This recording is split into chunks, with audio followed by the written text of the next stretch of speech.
we're going to try something. Well, first off, welcome back to our podcast. We're going to do a live podcast. And so for listeners that are listening on podcast, on an app or whatever, just so you're aware, Ben, we're in the truck, so audio is going to be maybe a little bit different. We hope it's okay. Ben is live on Facebook right now. We're on our way over to the farm that we hunt over in Buffalo County, and we're going to be doing some food plotting and setting up some licking sticks, and so we're spending the day over there. And we thought we would try to be efficient and get a couple podcasts recorded while we were driving. I've got making some phone calls, catching up on stuff like that, but this is a chance for us to get some of the content stuff done that we were trying to do, and we struggle to find time during the day. Ben's live on Facebook, where our hope is we're going to do this one. It's podcast number 35. This will be podcast number 35, and we're going to do it as a Bella update. So Bella is a dog that probably at this point most people maybe that are following us know that we have her, but they haven't necessarily seen a lot of the training progress. We did go live on Facebook with her a week and a half ago. We've only had her for a couple weeks. We went live with her and did some place training. We did some stuff at Deer Fest with her, and we recorded all of that. So that's on a seminar, in a seminar that we're actually, one of them's edited, the other one's getting edited. We're gonna be posting those. So you're gonna see some early stuff with Bella there. But we've been recording, Ben and I have been recording training just about every day, huh? We've got 10, 15 of them probably recorded. I'm gonna do an update on where we're at with her. The disconnect is probably that you haven't seen the videos yet, so you really haven't been able to follow along with the training. That's coming. We are working out some final details with a few partners that we're going to work with on it, and figure out the best way to put it out there effectively and efficiently. So if you're following, is anyone watching on Facebook? So if you're watching on Facebook and you have questions on Bella, feel free to ask them, or any other question, I guess, whatever you want to talk about. If you're listening on the podcast, that's why we're going to maybe go in different directions a little bit, is because we're trying to, I really valued the interaction that we had with Live with Spry when it was live, because we did get a lot of in the moment questions and some things that came up that were on people's minds, and we were able to talk about it. It was just a real good way for us to do it. It also was super time consuming and a little difficult to do with reception. It's part of the reason why we're going live on Facebook right now, is because we're driving in the middle of nowhere across the state, and I have better reception now than I ever have at my house. So it became frustrating trying to get that stuff live while we're at home. Now you'll notice Ben will swing the live camera back. So we have Bella, and I say her name hesitantly because she did finally settle down. I've got Cody with us as well. Cody's going to be out with us to Buffalo County. We're spending a couple days out here prepping fall food plots, checking cameras, doing licking sticks. We're going to do some recording with Cody. Cody wakes up when I say her name. That's why I wanted to be careful saying Bella's name, because I don't need to get her fired up. We typically have covered her crate. To this point, we've covered her crate. She settles into it really well. In the last week or so, and I talked about this as we've been filming live trainings, we've gotten to the point where she settles in when you cover the crate. You don't hear a peep out of her. If you do take the blanket off, she sees things, she gets distracted, she hears things. It's harder for her to settle in. And I've had a lot of people ask questions about getting the dogs to settle into the crate. And it's something that we want to do early. and often. And we don't necessarily, I do not want the crate to be punishment. I'd like it to be very positive. So I right now am feeding, we're using feeding times as training with Bella.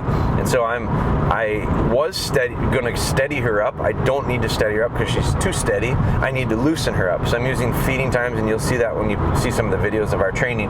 But I've been using feeding times to help figure out her understanding of lining to a reward. Eventually it'll be retrieves. Right now it's a bowl of food. So we do that typically in the morning, and we've been recording that. In the evening, at least half the time when I feed her in the evening, I've been feeding her in the kennel. I want her to get excited about the idea of getting into the kennel and getting fed, which is a pretty good sized reward for her at this point. I also want it to be a really safe, comfortable place. So connecting positive stuff to the kennel is important. I don't get mad at her. I don't get pissed off and then throw her in the kennel, because she starts to connect that with a negative. So when we got her, she did not like being in the kennel when there was no cover on it. She whined a lot. So we didn't really respond to the whining. We just kind of ignored it. She settled in pretty nicely within 4 or 5 days, where her whining would be a lot shorter. It'd go from 15 minutes to 10 minutes to 5 minutes to 3 minutes till you just put her in there and you didn't hear a peep. Now, I started taking the cover off and she whines. And so when we have a camera on the dash right now that's recording for the regular podcast part. So we use the blanket to kind of soften the where the camera sits. And so we took the blanket off of the kennel. And as soon as we took the blanket off of the kennel, she got real mouthy. She got real whiny. She scratched in her kennel. She whined. She deep sighed all the time. And so she wanted out because she could see out. She could see that, she could recognize that there was action going on around her. It took a little while. We just recorded a podcast before this one. Talked about pheasants. We raised some pheasants this year, and so we did a podcast just kind of catching everybody up with the progress. I shared some of the things that went well, some of the things that didn't go so well.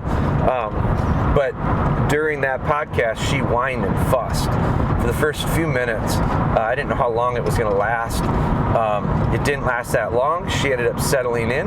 She got a little bit wound up again as it went on because I brought up her name and I said her name and she heard that and she got up. And so we're working to the point now where we're beyond, I feel like we're good with covering the kennel. She settles in and it's quiet. Now we're working on having her settle in without the cover. So it's just an incremental step. We still keep her in a relatively isolated place at our house. It's in our kind of our laundry room. But there's dogs in kennels right next to her. A lot of times those dogs are laying in the kennels without the door closed. So she's got plenty of things to distract her there. But all in all, she's doing fantastic with it, settling in nicely. The other thing that we're working on, and I don't think she's got it 100% because she can slip on it and she can regress very easily. These dogs, I get messages from people, my dog is X amount of weeks old, she's got this, she's got this, she's got this. No, they don't have it. They might be doing it real well, but you don't form habits that quickly that are solid, so the consistency has to continue. So with her, letting her out of the kennel, she doesn't come flying out of there. Early on, we just closed the kennel back in her face, and she very quickly realized, don't come out, that door will close on me. Now we can open it, we can move around a little bit, I can walk around a little bit. She waits, she'll peek her head out a little bit, she'll look for me, she comes out on her name. I usually snap my fingers a little bit, I give her a little gesture, and I call her name, and she comes out. I bring her to the door. I'm getting into the habit of go right to the back door and sit down. Once she sits down, I open the door. Once I open the door, I let her out. Then she does her bathroom thing. So it's all routine. We're just setting up a lot of routine things with her. As far as her training has gone beyond, like, I consider all that stuff training, but it's real lifestyle training. It's real easy to build it in to everyday life stuff without setting time aside. We are setting time aside to work with her, and this is a lot of the stuff that we've been recording. Heel work. We've started to put in heel. I value solid heel work as much or more than anything, especially when we start to want to try to go out in the field. So we've started to establish a little bit of heel work with her. She's responded beautifully. I will say this, so genetics, I think, play a big part in a lot of dogs, in a lot of things you get out of the dogs. This little dog right now, I said this when I first got her, nothing has changed in my mind. Maybe it's just been reaffirmed. Probably one of the nicer puppies I've had in years. Just a really cooperative little dog. Very smart, just a real high IQ, I think. She's just real intelligent. Possesses some things that are just extremely natural, that are real attractive to me. Her retrieve is very, very attractive to me right now. I'm not retrieving with her because she's teething. We stopped retrieving about a week and a half ago as she first lost some of her front teeth. And you could see, I just kept an eye on it. She's about 17 or 18 weeks right now. 4 to 6 months is typically when they're going to teeth, so she's right in that window. So we just stop retrieving right now because I don't want to form or condition in a bad habit of her chomping on it, her wanting to lay down and chew on it, her not picking it up because her mouth hurts. We've had questions about, I've posted some stuff on stories and stuff about her teething. We've had a lot of questions. What do you give her to relieve some of that stress? I don't give her much, if anything. I think chewing is a habitual habit. I don't give dogs toys to chew on. I think it creates chewers. I don't have problems with older dogs that chew, and I think part of the reason is because I don't give them stuff to chew on when they're little. I just don't allow it to be an acceptable behavior. I don't think it's fair to ask them to determine what they can and can't chew on. So we just don't give them anything to chew on.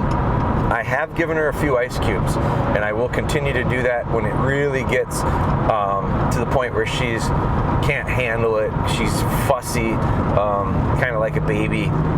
You give them the little teething rings, frozen stuff, helps numb up the gums. So I'll give her an ice cube occasionally. She's never going to mistake an ice cube for anything I own and think it's okay to chew on. So we will do that occasionally. I have done that occasionally with her. Not a lot. I don't get into a big habit of it. One of the problems with it is I give it to her. It's okay if she likes to lay there and chew on it, but what develops and has developed is she has a tendency to want to play with it. And then she wants to flip it around, and as soon as she starts flipping it around, if she's on place, she's flipping it off the place, then she's really tempted. She wants to get off place and go get it. Place training is something that's going really well with her. And one of the things that we're doing is we're to the point where she gets what place is. She knows that's her spot. She knows she can't come off of it. She's become very trustworthy on it, to the point where I can leave the room. I don't have question on her coming off of it, or very, very little doubt. Part of the reason is because I don't allow her to be acceptable for her to come on and off at free will, or I don't call her off of it. I think it's silly to have a dog that you want to stay on place and then you call them off, because they're going to start anticipating, just like I want them to. There's a lot of times where I want the dog to understand what's probably going to happen next and start to anticipate. I think with a dog that's got a high IQ like her, that's one of the things I should tap into. What I don't want her to do is assume that I'm going to call her off the bed. So when we put her on there, she's on there. I go over and pick her up off of it, or I touch her and take her off of it. If she were too big, she's not too big now, I can still scoop her up and set her down. So that's another thing that we're working on, putting her on place and leaving her on place. Place is, I'm developing a lot of confidence in her on place.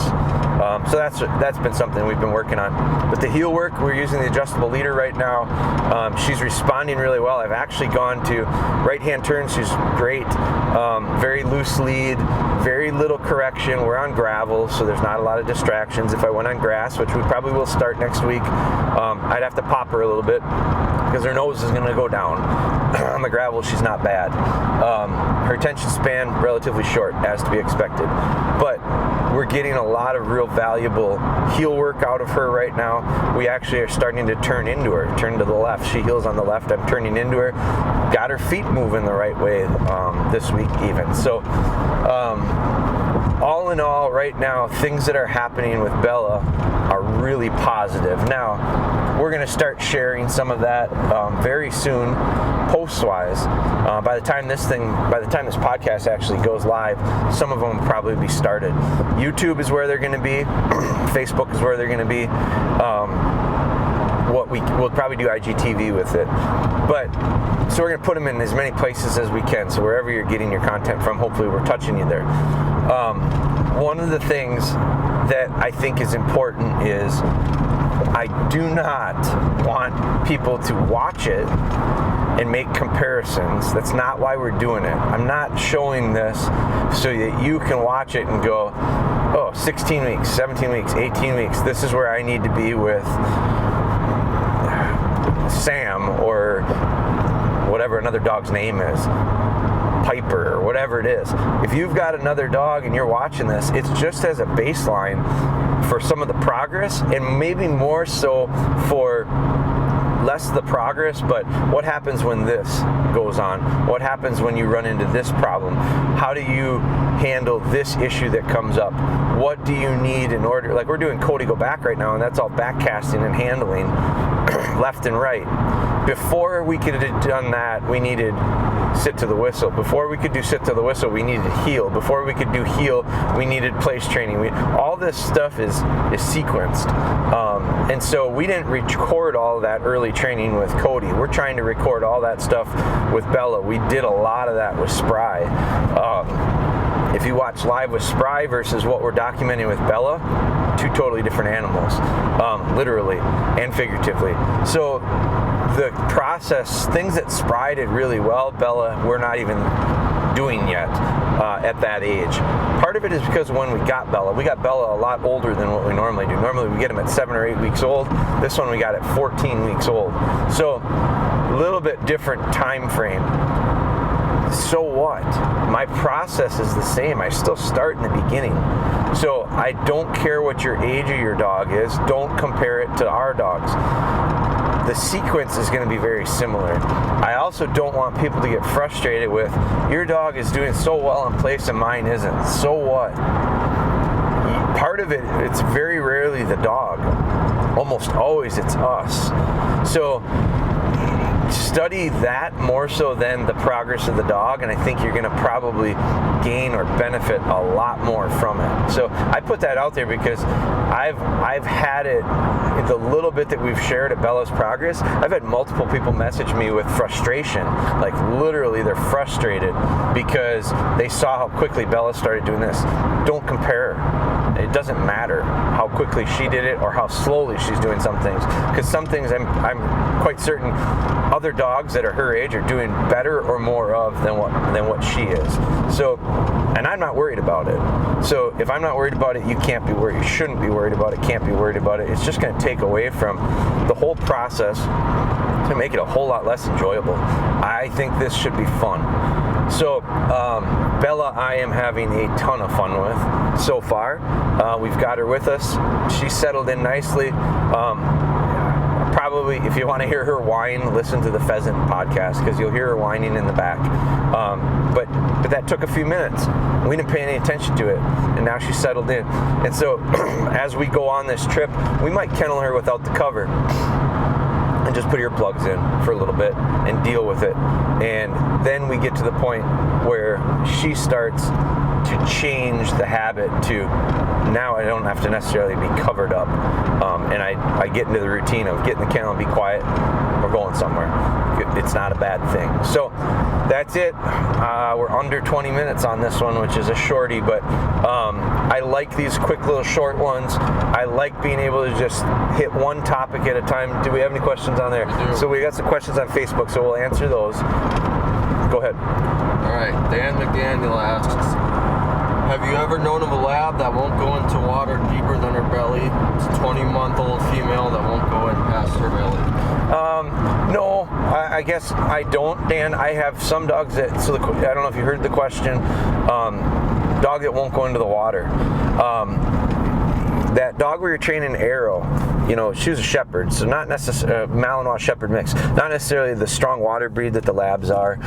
Labs tend to not have issues with water. They will have issues with water if you don't introduce them to water the right way. I do think that's important. I think the best way to get dogs into water comfortably is patiently and slowly, and the other way to do it is go in the water yourself. So I'm in the traffic now here in Eau Claire, so we're going to be a little bit, I'm going to be focused on that. But I think the key is you go in the water yourself. I do think that if you have a well-behaved dog, it doesn't necessarily hurt to have a second dog with that is under control and let them go in the water. That's how we got Arrow in. We had other dogs in the water and Arrow followed in. But it took me, I had that dog to the water 5-6 times, 2 full weekends up north on a lake, and she never went in deeper than her elbows. So it's when the time is right, that's when it's right. And I don't know when that time is, and I'm not going to force it.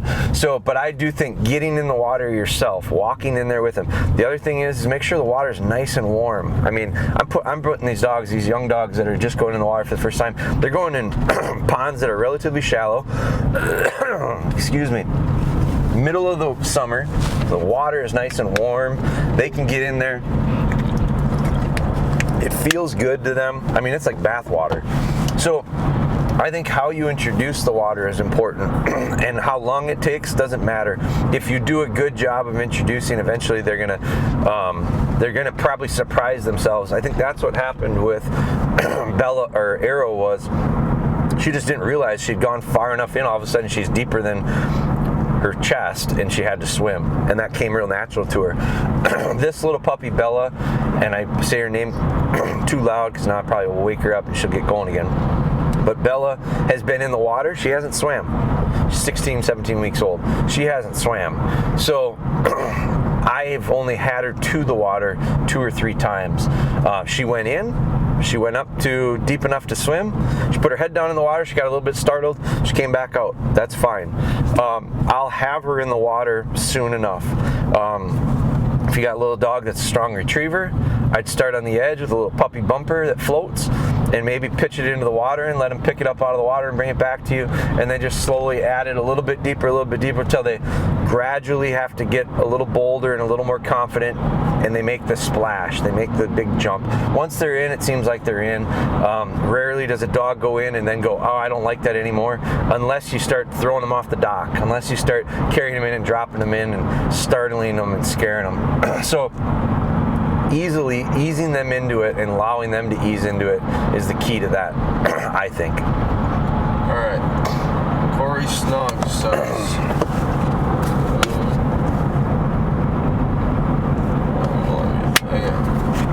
hold on, Ben's going to read some more questions. It says, I've always been curious why your English labs don't look like other true English labs I've seen. Well, I don't know what you've seen for English labs. Now, I think there's a difference, and it's a formality. English and British. British is what commonly referred to from the dogs that we have. I would call them British field lines. They're UK bred. Doesn't mean they're from England. They are from the UK, so it could be Northern Ireland, Scotland. I think Wales is part of that. The UK, whatever the UK is made up of. It's several countries. I think my dogs look very much like British Labs, field lines. I do think the confusion that comes in oftentimes is people talk about British Labs have become very popular in the last 10 years, 10 to 15 years. Maybe too popular, and that's just a personal kind of thought. But I think what's happened is their popularity has expanded. There's lots of people that breed them now. There's lots of people that import them, and we won't go down that rabbit hole. But the true field lines, which is what I'm interested in, are very different than what I would consider a show line or a table line. I think they call those English a lot. English dogs are what I think they call their show dogs. English lab. A British lab is a hunting dog. It comes from a hunting the ones that I have come from field lines, which are trials, field trials. Field trials over there are very, very different than over here. That's why I like them. But the British field lines conformation, the actual look of the dog, is relatively low on the standards as far as traits that they're interested in first and foremost. So natural game finding is real important to them. A good nose, biddability, willingness to please, disposition, temperament. Some of those things are really the focal points. Now they have conformation as well. They have standards as far as weights. They have standards as far as heights. They're smaller dogs. Their conformation is smaller than the American style. I think that people get confused, and I hear this all the time, and it kind of drives me nuts. I just don't get into it that much, but I hear all this talk about stocky, short-legged, block-headed dogs. All that stuff is specifically talking about the look of the dog. The look of the dog matters if you're showing the dog. The look of the dog is not the priority when it comes to hunting the dog or working the dog in the field. Now, do I like a good-looking dog? Absolutely. Some of my dogs I like the look of. Some of them I prefer. I don't necessarily love the look of. I don't think any of my dogs are awful looking. I don't think any of my dogs are the perfect lab for me. What I look at much higher as far as appeal to me is their working aspects. So natural game finding, natural retrieve, disposition, temperament, style. Those things are what I value more so than the look. So I think it depends on what you're looking at. If you go and you look at UK bred field blinds, you'll look at my dogs and you'll look at those dogs and you go, that's where he gets them from, because that's where we get them from. So there are a lot of things online that you can look at, a lot of really good resources. I would just Google them and look at some of the kennel. I'm fascinated by kennels over there. I'm fascinated by breeding over there. I think it is so true, and I think that it is completely for the right reasons, and that's quality of the dogs.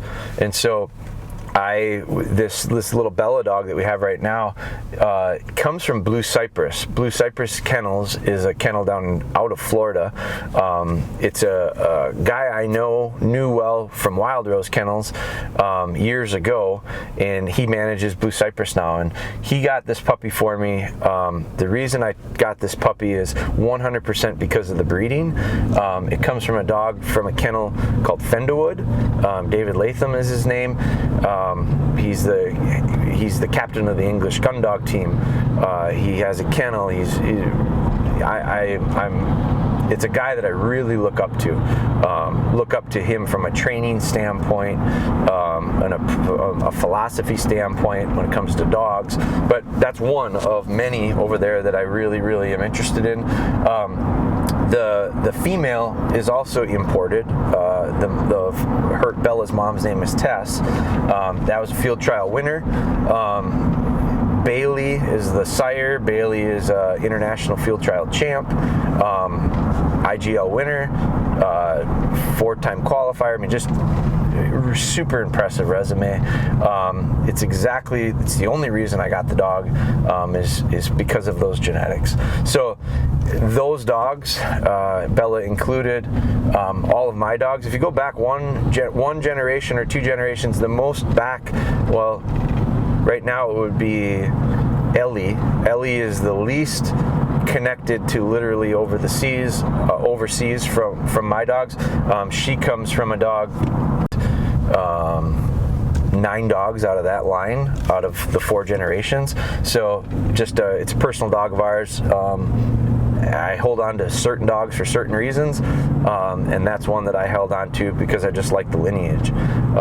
So that touches on that. Probably got a little bit longer than you needed on that, but so it was Corey, wasn't it? The S? So I think there's a big difference between show and field.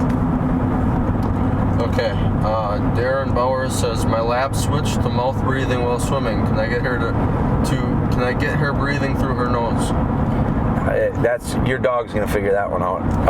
If she's mouth breathing and sucking water in, she's gonna choke. And it's one of those things that, from an experience standpoint, she's gonna have to figure it out. I don't think there's any drills or anything that you can do. I think experience, actual training, will allow her to figure that out. That's something that nature takes care of on that one. Dan McDaniel said, "Don't all your dogs come from one breeder?" What do you say? Doesn't all your dogs come from one breeder? No. I've trained dogs now, British style or UK bred dogs from 4 different kennels. For years and years and years, I did some breeding back with one kennel, Wild Rose Kennels. Have had a really good relationship with them for a long time. Several of my dogs are from them, but I've trained dogs from Duck Hills Kennels. That is Robert Milner. He's in Tennessee. This is Blue Cypress. And then I had another one, I thought. Maybe those are maybe I didn't. Those are the 3. So those are the 3 of the British. Now I've trained American dogs too. I've owned some American dogs. And that was prior to 2003 is when I got my first dog that was from the UK style, a British style dog. And I personally haven't owned any since. It's just definitely my preference. That's all. That's it. So, podcast-wise, we'll wrap that up. That was episode number 35, right? So a little bit of a twist on this one. We got some live interaction through our Facebook stuff, and we're getting close to losing reception, so we won't be doing that anymore. We're getting close to the hills of Buffalo County. We're going to be doing some food plotting, so on our Instagram stories and on our Facebook stuff, we'll be putting some content posts out. Thank you guys for listening to the podcast. Thanks for anyone who is following on it live. Thank you guys for asking some questions on it. We will continue to do these. Please do us the favor, subscribe on whatever apps you're using or however you're consuming it. And if you would leave us reviews, it's greatly appreciated. It means a lot to us, helps us with the growth. The other thing that helps us with the growth is you guys sharing. When we put the promos out, if you guys would be willing to share it to someone, or share it on your own page even, or tag someone that you think it might help. Those are all great ways of naturally, organically growing with our numbers. Our numbers allow for us to gauge some success, but also to get to more people. All those algorithms work where more interaction with the stuff we're posting allows it to show up in more people's feeds that it's desirable to, and that's our whole goal. So if we can help, if you have more questions, I've got on my phone, I've got a whole bunch of questions that were asked, DM'd through Instagram and Facebook that we are going to cover. We're falling a little bit behind on some of those. We'll be doing podcasts on those. We've also got other projects that are going. So we're doing projects like Bella, which will have updates. We're going to have some of the video stuff going pretty quick on that, which will spur more action, I think. Just a whole bunch of cool stuff, lots of stuff going. It's getting close to the season. Our tracking efforts are going to pick up now. We're going to start game recovery, laying lines. We're going to show some of the stuff with Bella as a young puppy. That's going to be documented. We just posted a video of Arrow doing her first tracking. We're working with the Bomars on getting Arrow ready. She should track this year. That's one thing that I think little young dogs can do as long as it's a successful situation. So all that stuff coming. Licking Stick is running strong, just tons of stuff. So Hodag is our other brand, Hodag Licking Stick. So if you're interested in, if you're a deer hunter, it's probably something you may find interesting as well. So that's it, episode number 35. We got it. It went longer than it probably should. Hey, deal with it, right? So until the next one, thank you again for listening. Thank you for all your support.